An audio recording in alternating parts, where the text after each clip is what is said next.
Hello everyone, welcome to my mini vlog series. ತುಂಬ long time ಆದಮೇಲೆ mini ವ್ಲಾಗ್ನ upload ಮಾಡ್ತಾ ಇದ್ದೀನಿ. ಮಾರ್ನಿಂಗ್ ಬೇಗ ಎದ್ಬಿಟ್ಟು ಹೊರಗಡೆ ವೆದರ್ ನೋಡೋದಕ್ಕೆ ಸಿಕ್ಕಾಪಟ್ಟೆ ಚೆನ್ನಾಗಿರುತ್ತೆ. ಒಂದು ಸ್ವಲ್ಪ ಥಂಡಿ ಆಗಿರುತ್ತೆ ವೆದರು. ಮೂಡ್ ಒಂಥರ ರಿಫ್ರೆಶ್ಮೆಂಟ್ ಆದಂಗೆ ಆಗುತ್ತೆ. ಹಾಗೆ ಮಾರ್ನಿಂಗ್ ಬ್ರೇಕ್ಫಾಸ್ಟ್ಗೆ ಅಂತ ಹೇಳಿಬಿಟ್ಟು ಅಕ್ಕಿ ರೊಟ್ಟಿ ಮತ್ತು ಎಗ್ ಸಾಂಬಾರನ್ನ ಮಾಡಿದ್ದೆ. ಟೇಸ್ಟ್ ಅಂತೂ ತುಂಬಾ ಚೆನ್ನಾಗಿ ಬಂದಿತ್ತು.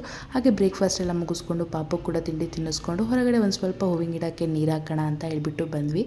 ಅವನಿಗೆ ಈ ಥರ ನೀರು ಹಾಕೋದೆಲ್ಲ ಸಿಕ್ಕಾಪಟ್ಟೆ ಇಷ್ಟ ಆಗುತ್ತೆ.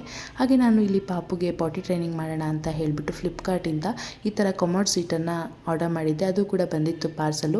ಓಪನ್ ಮಾಡಿಬಿಟ್ಟು ಏನಾದರೂ ಬ್ರೋಕ್ ಆಗಿದೆಯಾ ಅಂತ ಹೇಳಿಬಿಟ್ಟು ಚೆಕ್ ಮಾಡೋಣ ಅಂತ ಹೇಳಿಬಿಟ್ಟು ಚೆಕ್ ಮಾಡ್ಕೊಳ್ತೀನಿ.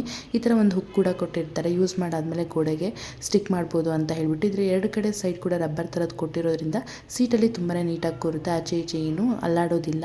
ಹಾಗೆ ನಾನು ಮಧ್ಯಾಹ್ನ ಊಟಕ್ಕೆ ಅಂತ ಹೇಳಿಬಿಟ್ಟು ಚಿಕನ್ ಬಿರಿಯಾನಿ ಮತ್ತು ಚಾಪ್ಸ್ ಕೂಡ ಮಾಡಿದ್ದೆ. ಅದ್ರ ಜೊತೆ ಈರುಳ್ಳಿ ಹಾಕ್ಕೊಂಡು ನೆಂಚ್ಕೊಂಡು ತಿಂತಾ ಇದ್ದೆ. ಈ ಟೇಸ್ಟ್ ಮಾತ್ರ ಸೂಪರ್ ಇರುತ್ತೆ.